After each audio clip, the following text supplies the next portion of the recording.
I was holding the roast pan with both hands when I heard Genevieve whisper to Lyle that the meat looked dry again. She said it in that flat tone of hers, the kind that cuts more because it's meant to sound like a fact, not an insult. I didn't flinch. I just kept slicing. The roast beef was her late request after all. She wanted it medium rare, no pink showing, her words. But now it was dry. The kids were busy swiping at their phones, the twins yelling over each other about something YouTube related. Lyle was pouring himself another glass of wine, asking his wife if she needed help setting the table. She didn't. I had already set the table an hour earlier. I moved quietly between them all, topping off the mashed potatoes, fixing the napkins that no one noticed had fallen. I saw my reflection in the sliding glass door. Soft cardigan hair, pulled back apron still on. I looked like someone's grandmother who worked part-time at the church kitchen, the kind of woman people are polite to at the store, but never actually see. Genevieve brushed past me without a glance, reaching for the serving spoon like I was just in the way. Lyle smiled at her the way he used to smile at me when he was 5 and needed help tying his shoes. Now I got that same smile if I cooked the beef right. They were hosting the dinner, but it was still my food, my hands, my ingredients. I had spent the morning prepping while they napped through brunch and took a stroll to the farmer's market for show. No one asked me to do it, but if I didn't, no one else would. That's the thing about family routines. You stop offering, and people just assume you were born doing it. I took my seat at the end of the table, the one closest to the kitchen as always. No one said a word when I sat down. No one looked. The conversation flowed like I wasn't there. Genevieve talked about her new yoga instructor. Lyle updated everyone on his app's beta launch. I watched them laugh toast, dip their bread into gravy I had made from scratch. The only time they paused was when the youngest dropped a fork and I bent to pick it up. And I thought not for the first time that it is possible to disappear right in the middle of your own family. So let me ask you this. Ever had a dinner where you were the one who cooked, served, cleaned, and still felt like the unpaid help in your own bloodline? You might want to stay for what happens next. Because what they didn't know, sitting there in their nice clothes with their nice words, was that I had already decided. This was going to be the last meal I ever made for any of them. The gravy had cooled, the plates were mostly cleared, the kids had wandered off to the den, and Genevieve was stacking leftover containers like she had suddenly discovered the joy of helping. Lyle leaned against the counter, nursing the last of the wine, his shirt half untucked. I was rinsing pans, trying to be quiet. The house was quiet in a way that made every drawer pull sound sharp. Then I heard it. The soft scrape of the silverware drawer, not the one in the island, but the built-in one under the microwave. I glanced over. Genevieve stood with the drawer half open, her brow creased fingers holding a yellow envelope I hadn't seen in months. She turned it over in her hands, like she was trying to decide whether to read it or pretend she hadn't found it. I dried my hands and walked toward her. She stepped back without saying anything, holding the envelope a little too casually. I took it from her without comment. It was a statement from a private settlement trust. A thick one from the legal team that had handled the class action suit I joined years ago. Back then, nobody paid attention when a woman like me filed complaints. Nobody thought court stenographers had anything to sue over. But enough of us came forward, enough stories lined up. And after a long silence, there was a number. 21 million. It had arrived by mail 3 months earlier. I'd read it once, then slid it under some old manuals I kept in that drawer. I didn't hide it. I just didn't advertise it either. Genevieve didn't ask what it was. She didn't have to. Her eyes moved from the envelope to my face, then flicked toward Lyle as if calculating a move in real time. I waited, but she didn't speak, just handed it back and turned away, heading to the hallway like nothing had happened. I put the letter on the counter and covered it with a dish towel. Lyle never noticed. He was too busy telling me about some startup he was advising. I nodded at the right moments. My hands still felt damp, even though I had dried them minutes earlier. Later, as I packed up my overnight bag, I noticed Genevieve had left her laptop charging near the guest room. A file was open on the screen. It looked like a shared document titled Household Budget 2024. I didn't click on it, but I saw my name listed in one of the rows, under contributions. It was the first time I realized I had become a line item in someone else's financial plan. And I knew then that she would not be the last to open that drawer. Not after what she saw. Not after what she suspected. Something had shifted in that house, and it was only a matter of time before everything that had stayed quiet for too long began making noise. Breakfast the next morning felt quieter than it should have. The kids were still asleep upstairs, the dog scratching half-heartedly at the back door. I made coffee like I always did. Poured 2 mugs left, one on the table for whoever came in first. It used to be Lyle, but this time it was Genevieve. She didn't say good morning, just sat down, took a sip, and stared at her phone. Her fingers moved slowly like her brain was somewhere else entirely. She didn't touch the toast I had buttered and left on a plate beside her. Lyle came in a few minutes later, half awake and rubbing his neck. He mumbled something about bad pillows, grabbed a banana, and kissed Genevieve on the top of her head. She didn't look up. There was tension, but not the kind that explodes. The kind that settles in quiet corners and grows heavy. By mid-morning, Lyle offered to drive me home. I told him not to worry, that I'd call a ride. He pressed again, but I insisted. I said I needed some air.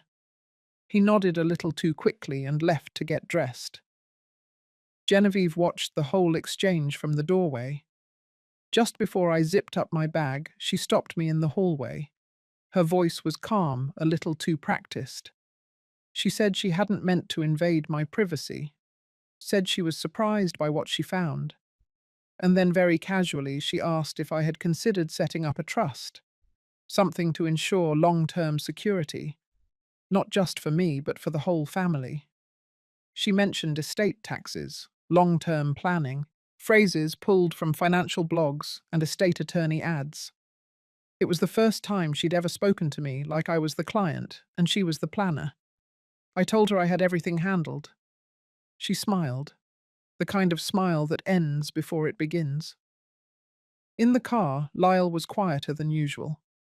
He asked if I was doing okay, if I needed anything. I said no. I looked out the window the rest of the way. He didn't push, but I could feel something different in his tone. Less warmth, more calculation. He dropped me off and didn't walk me in. Just a quick wave, then gone. That night I sat at my kitchen table and reread the letter. It was still there, crisp and direct. No flattery. Just numbers, clauses, signatures. What it represented wasn't just money. It was years, years of being overlooked, of being assumed. I thought back to the dinner, to the fork I picked up off the floor, to the line item in Genevieve's spreadsheet. Contributions. I wasn't a mother anymore. I was a resource, a pool of value to be managed. And I realized that silence was no longer the safe choice. It hadn't protected me. It had trained them to treat me like background, like wallpaper that never moves and never complains. There was going to be a conversation, whether they liked it or not. But it wasn't going to happen at their table. It would begin on my terms. And it would not be quiet. It started with a knock at my door 3 days later. Not a loud one. Just 3 soft taps, followed by silence. When I opened it, Genevieve was standing there alone, holding a folder and wearing the same careful smile she used when talking to clients she didn't quite trust. She didn't waste time. Said she was just stopping by, had something she thought I might want to look at. She held the folder out, no pleasantries, no small talk. Inside was a 10-page document titled Family Asset Management and Succession Planning, printed color-coded, sectioned by roles and responsibilities. My name was highlighted more than once. She stayed standing, said it wasn't urgent, but it would be wise to start thinking ahead. She mentioned my age gently, brought up stability, legacy, said this was about protecting what I had built, that we were all on the same team. I nodded and said nothing. She left the folder on my table and promised to follow up in a week. When she walked away, I didn't close the door right away. I watched her get into her car, type something on her phone, and drive off without looking back. The next morning, Lyle called. He didn't mention Genevieve's visit. Instead, he talked about how busy work had been, how fast the kids were growing, how they'd been thinking about the future lately. Then he shifted slowly, said that maybe we should talk sometime about estate planning, that it was just practical, that things could get complicated down the road if we didn't sort them out now. I told him I'd think about it. I hung up and stared at the document, still sitting unopened on my kitchen table. That afternoon, I called a woman I hadn't spoken to in over a decade. Jodie. We met working depositions back in the 90s, both of us trying to raise kids and hold our own in rooms filled with men who never looked us in the eye. She picked up on the third ring, her voice older but unmistakable. I told her I might be looking for a bit of guidance. She said she still had connections, asked me to send her what I had. I emailed her a scan of the folder and the settlement letter. Within hours, she replied with two names, a trust attorney and a financial journalist. I printed both. That evening, I sat on the back porch with a cup of mint tea, listening to the hum of distant traffic and the soft creak of the swing. The document sat beside me. I read every word. Each line reinforced what I already knew. It wasn't about protecting me. It was about positioning me, about making my name a placeholder for their benefit, not out of malice, but out of pure, polished, practiced entitlement. They didn't want me to vanish, not yet. They wanted me visible just enough to sign what they needed. I closed the folder, stood up, and went inside. The hallway light flicked on automatically, casting a long shadow across the floor. I had no intention of disappearing, but they were going to learn what it meant when the quiet one in the room finally stopped cooperating. I couldn't sleep that night. I lay in bed with the ceiling fan spinning shadows across the wall, its low hum ticking like a clock I couldn't quiet. The folder sat on the dresser, still shut, but somehow louder than anything in the room. I had already read it twice. I didn't need to read it again. What I needed was space to breathe. At 2 in the morning, I got up and made a pot of coffee. It was too strong, but I drank it anyway. I stood by the window, watching the faint glow of streetlights stretch across the sidewalk. The neighborhood was still, every house quiet behind drawn curtains, all except mine. By 3, I had opened my laptop. I wrote a letter. Not to them, not to Lyle or Genevieve, but to myself. A statement of clarity. I wrote down everything I had noticed over the last few months. The way decisions were made without me. The way I had become something between a burden and a line of credit. The subtle shift from family to obligation. I typed slowly, deliberately. I listed the appointments they had made for me without asking. The prescriptions they filled without checking. The mail they collected always by accident, but somehow never unopened. It had been building.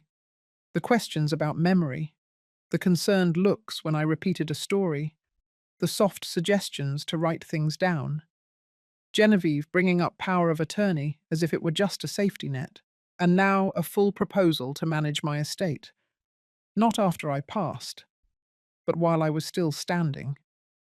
I saved the letter, then opened a new document. This one was different.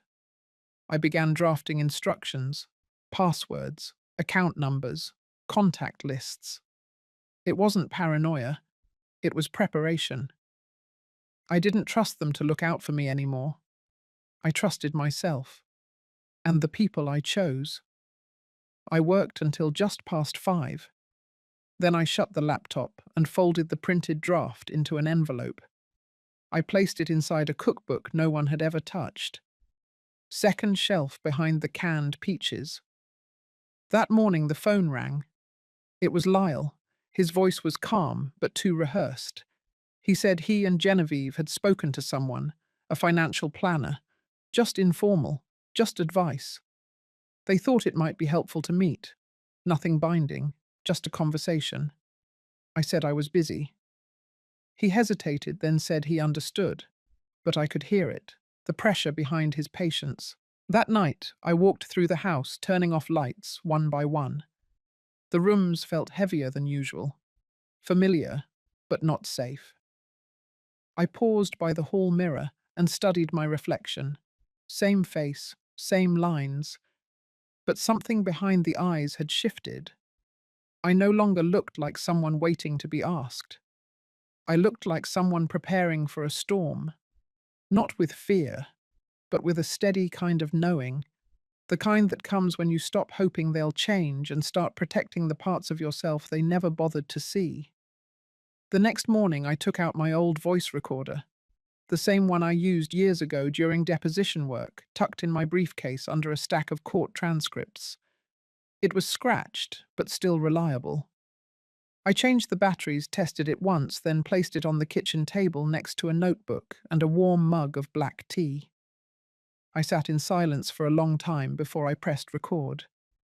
My voice came out steady, not loud, not rehearsed, just mine. I began by saying my full name, the date, the time. Then I talked. I spoke about the letter, the settlement, the way it came in the mail without warning, how I had tucked it away, unsure what to do with it.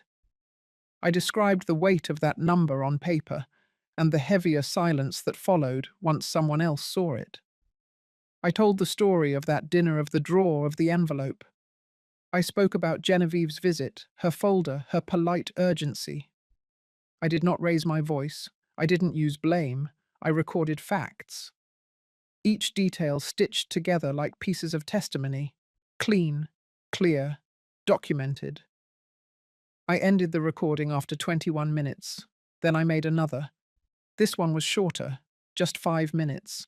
I talked about my intentions, about where my money would go, the organizations I had followed for years, the legal steps I was taking. I made it plain. My choices were mine. Not a negotiation, not a suggestion, a declaration. I saved both files to a flash drive and labeled it ME, Archive. Later that afternoon, I called Jodie again. She answered before the first ring finished. I told her I was ready to meet those names she had sent. She gave me times, places, told me what to bring, what to expect. Then she paused, said she had someone else I might want to talk to. Not a lawyer, not a planner, someone who worked in radio. I told her to send the contact. After we hung up, I opened my laptop. I stared at the blank screen for a while. Then I typed 3 words at the top of a new file. Not your mother's wallet. The title wasn't clever. It wasn't polished. But it was honest. And something about it made me feel like I had just opened a window in a locked room. I spent the rest of the afternoon drafting outlines, not episodes, not yet. Just pieces, memories, stories, little scenes that had sat too long in silence. At dinner, I ate alone and without sound. No television, no music, just the rhythm of my fork and the occasional clink of the glass. It was the calmest meal I had had in weeks. That night, I backed up the flash drive and put it in a safety box under my bed. I closed the drawer, turned off the light, and sat on the edge of the bed. I had not yet spoken to Lyle or Genevieve again, but I had started telling the truth, and the difference between the two was already changing everything. Jody met me outside the building with 2 coffees in hand and a grin like we hadn't lost a single year. She looked older, sure. So did I. But there was a lightness in her eyes I hadn't seen in a long time. She handed me the black one without asking how I took it. She remembered. We took the elevator up to the 5th floor. No sign on the door, just a small buzzer and a mailbox slot.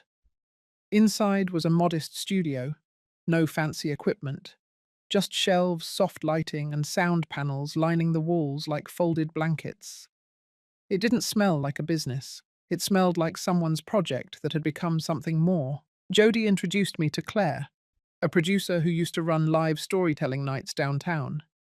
She had short grey hair, a sharp laugh, and a way of listening that made you want to keep talking.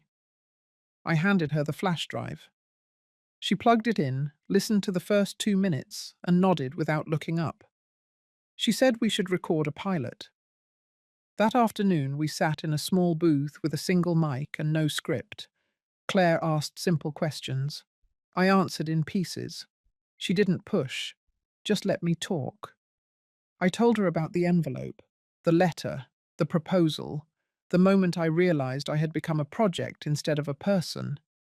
By the time we stepped out, I felt lighter, like I had put something down without even noticing I had been carrying it.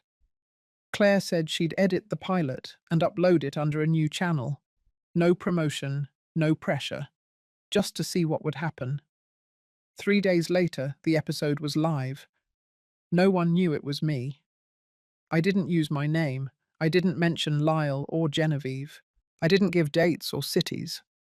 But I told the truth, in my own voice. About dinners where no one looked up. About spreadsheets that listed me under liabilities. About the moment I stopped believing silence kept peace. At first the numbers were small. A few listens. Then a dozen. Then a few hundred.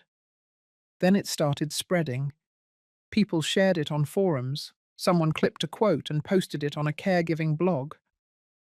One morning, I opened my inbox and found 27 messages from women I didn't know, most of them older, some younger. All of them said the same thing in different words. They had been there too. They had kept quiet too. They had waited for someone else to notice what had slowly been taken from them. That night, I opened a new folder and labeled it Episode 2. The working title was simple: The Fork That Fell. Because sometimes it's not the shouting that breaks you. It's the moment when the sound of a fork on the floor is louder than your own name, and no one bends to help except you. The second episode took less than 2 hours to record. I didn't stop once. It wasn't planned. It was ready. I spent the next week building structure around the voice I had just let out into the world. The podcast was growing faster than anyone expected. Claire called to say we had passed 10,000 downloads. I thanked her, but the number didn't surprise me. There was a hum building beneath everything. Not a shout, not a wave, just a steady hum that came from being understood. But I didn't start this to be understood. I started it because I was being erased. So while Claire handled the edits, and while the inbox kept filling with stories from women who had learned to carry their own silence, I turned my focus to something else. I called the trust attorney Jody recommended. Her name was Eileen. She spoke directly with no condescension. I sent her my files. She read every word. The next day, she suggested we begin setting up a layered estate structure, one that gave no power to anyone by default. Every detail would be spelled out, every move documented, no assumptions, no access granted unless I said so in writing in advance with 2 witnesses and a notary. Then we added one more thing, a clause stating that any party attempting to challenge the terms of the trust would be disqualified from receiving any distribution at all. I asked if that was enforceable. She said it was. It felt like closing a door gently and locking it from the inside. I moved next to the house. I met with a local realtor and told him I was considering a sale, but only if we could do it quietly. He understood. Discretion was a specialty, he said. Within 3 days, we had 2 offers. By the end of the week, the papers were signed. The house would close in a month. I would be gone before the holidays. I did not tell Lyle or Genevieve. Instead, I mailed them a small envelope. Inside was a typed letter, short and polite, saying I was making some changes to simplify my life, and that all financial and legal matters would be handled by a professional from now on. I gave Eileen's name and office number. Nothing more. No apology. No explanation. No room for negotiation. I watched the mail truck pull away that afternoon with both letters in its bin. The driver didn't even glance at me. That night I uploaded episode 3. It was called The Budget Line. I told the story of the spreadsheet, the one I had seen on Genevieve's laptop, how my name sat under contributions, how the formatting made it clear I had been accounted for, not as a person, but as a potential. I spoke slowly, carefully, not with anger, just with clarity, and I ended it with this. You can give your life to people and still be seen as a placeholder. But when you take your life back, when you claim it in full, the silence they counted on starts to collapse. And that's when the real noise begins. The first call came from an unknown number. I didn't answer. A voicemail followed. Genevieve's voice clipped and tight. She said she had received my letter, said she respected my decision but had some concerns. She asked that I call her back to clarify the changes. There was no mention of the trust, no mention of the house. The second message came the next morning, this time from Lyle, softer, less polished. He said he hadn't realized things had gotten so distant, said he missed talking to me, said he hoped I wasn't doing anything I'd regret later. I let it play out. Then I deleted it. By the end of the week, the calls had slowed. The messages stopped. Claire called me instead. Episode 3 had passed 50,000 listens. Newsletters were linking it. A women's health podcast had replayed a clip. There were posts about it on message boards for caregivers, retired nurses, even financial independence groups. Something had cracked open, not loud, just wide. I went to the store that afternoon and noticed a woman in the frozen aisle staring at me too long. She didn't say anything, just nodded once and walked away. That night I recorded another episode, not a long one, just a letter really. A thank you to the women who had written in. I didn't use their names, just read their words with permission. One had said she left a controlling son's home and moved into a studio apartment with a window that got morning light. Another said she had stopped wiring money to her grown children every month. She didn't know what she would do next. She just knew she could finally hear her own voice again. The next day, Lyle showed up at my door. I didn't let him in. He stood on the porch in his work clothes, holding a coffee cup he never sipped from. Said he didn't understand what was happening. Said I was acting like a stranger. Said he didn't want things to get ugly. I told him everything was already in motion, that if he had questions, he could contact Eileen. He didn't raise his voice. He didn't push past the threshold. But something in his eyes changed, like he realized he no longer had a foothold. When he left, I sat in the same chair I had used the night the letter arrived. I opened my laptop and saw a message from a producer at a national radio program. They wanted to talk about syndication, about stories from older women who had never had a mic. I read the email twice before closing it.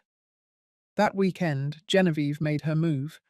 She posted a long note on a family group page, said she was worried about me, said I had been forgetful, paranoid, suggested I might be under pressure from outside influences. No names, just enough implication to raise eyebrows. I didn't respond. But episode 4 already had a title. It was called The Kindness of Concern, and it started with a single sentence. They never cared about my silence until I used it. Then they called it confusion. The envelope came on a Tuesday, slipped under my door in the late morning. No knock, no doorbell. Just a pale blue rectangle resting against the welcome mat, like someone hoped I would step on it before I saw it. There was no return address. The handwriting was Lyle's. Neat, slanted slightly left, the way he used to write his name in third grade. The paper was thick, the kind you buy when you're trying to say something without raising your voice. I didn't open it right away. I left it on the counter while I finished my tea. Folded laundry, watered the front porch plants. Only when the day had settled into a quiet hum did I sit down and slide my finger under the flap. It was a letter, 2 pages. No apology in the beginning, just a memory. He wrote about being 10 and watching me testify in court. Said I had seemed taller that day, like the room adjusted around me. Said he remembered being proud, but also scared because I had looked powerful in a way he didn't understand. He said he had been thinking about that version of me a lot lately. He wrote that he never meant to reduce me to a set of figures on a spreadsheet, that he hadn't realized how deep the shift had gone, that he had allowed it, maybe even encouraged it, that silence had made things easier, and that comfort had turned to entitlement before he ever noticed it. There were no excuses, only confessions. He said Genevieve was scared, that she felt exposed. But that wasn't an excuse either. He didn't ask for money, didn't ask to meet. He just wrote that he saw what I had done, not just with the trust, but with the voice I had found, that others had found through me. And then he wrote one scene that didn't fit with the rest of the letter. He said, "I never knew you were lonely." That was the only sentence I read twice. I folded the letter back into the envelope and placed it in the drawer beside my bed. Not hidden, not displayed, just stored. That evening I went for a walk around the block. The breeze was light. Someone was grilling 2 houses down. The smoke drifted slow and clean. When I got home, I opened my notebook and wrote the title for episode 5. It was called The Letter I Didn't Expect. I didn't record it that night. Instead, I sat by the window and let the silence stretch a little longer. It felt different now. Not empty, not expectant, just mine. For the first time in a long while, I didn't need to say anything out loud. Not because I had nothing to say, but because for once, someone had spoken in my language, and they didn't ask to be forgiven. They just wanted to be heard. Genevieve emailed the following Thursday. No subject line, no greeting. Just a single paragraph that read more like a press release than a message between 2 people who had shared holidays and hospital waiting rooms. She said she had been reflecting, said she had listened to the episodes, said she admired the courage it took to speak out. Then came the part she meant me to notice. She proposed an idea, a collaboration. She wanted to be part of the podcast, said it would be powerful to include multiple perspectives, that it could reach even more women if it told both sides of the story, hers and mine. She pitched it as healing, a way to rebuild, to bridge. I read it 3 times. The language was polished. She'd done her research, mentioned audience expansion, potential media interest, the growing wave of second-act storytelling. She knew the lingo. She knew what would appeal to producers. She even referenced the episode about the spreadsheet. She never mentioned the envelope, never addressed what started it all. She said she was willing to be honest, willing to be vulnerable, willing to admit where things had gone wrong. She attached a voice memo. I didn't open it. Instead, I replied with a single sentence. I said that what I had created was not a platform for branding. Then I logged out of the account and closed the laptop. That evening I didn't record. I didn't write. I sat on the back steps with a blanket and listened to the wind move through the trees. Somewhere nearby, a sprinkler clicked on. The sky shifted from gold to slate. My tea went cold beside me. Genevieve's proposal hadn't shocked me. It hadn't even disappointed me. It just confirmed what I already knew, that some people apologize by finding a new angle, a softer spotlight, a way to stay in the frame. But not everything needs to be a project. Not everything broken should be rebuilt with the same hands that cracked it. When I went inside, I deleted the email. No announcement, no reply, no counteroffer, just a quiet decision. I had told my story not for attention, not for reconciliation, but for release. And now even the person who once dismissed me from my own dinner table wanted to stand beside me as if she had always known. But silence has weight, and I had learned how to carry it with dignity. There was no room in this new voice for performance, only truth. And truth, once it finds its shape, does not make space for reenactments. I moved out quietly just as the realtor said I could. The house closed faster than expected. The boxes were labelled in thick black marker stacked neatly in the back of a moving van that didn't belong to any company with a logo. The keys were left on the counter. No note. The new place sits near the water tucked behind a stretch of coast where the wind smells like salt and cedar. It is smaller, simpler. One story. No attic full of old paper. No stairs for people to whisper up or down. The mornings begin with birds I never knew by name. The afternoons pass with books half read and teacups half full. I don't miss the echo of other people's expectations filling the walls. I record once a week now. The podcast has become something I never planned for. Women send me letters from towns I have never heard of. Men write too, sometimes quietly asking how to listen better. There is a shelf in my office for the printed messages. Not for display, just for keeping. Claire checks in often. She says the audience wants more.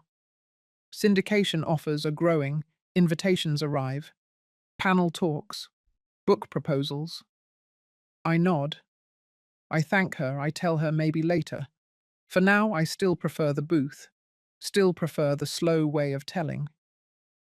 The latest episode was short, just 10 minutes. I read from a letter I wrote years ago but never mailed, not a declaration, just a memory. When it ended, I left a long pause. Sometimes silence says more than anything. I have not spoken to Genevieve again. Lyle sent one more message, short and kind. No requests, no plans. Just said he hoped the coast was as peaceful as I had hoped it would be. I didn't reply, not from distance, but from completion. Because some stories are finished not when everything is explained, but when nothing more needs to be. And here in this small house by the ocean, I have learned the difference between being alone and being free. Freedom is quiet, but not empty. It is full of the voice I thought I had lost, and I intend to keep using it. If this story found you at a time when your silence has been too loud, I want you to know you're not alone in it. You can write me, you can record a note, or you can sit in your own quiet and let it speak to you first. Either way, your voice matters, and whenever you're ready, it's here waiting, just like I was.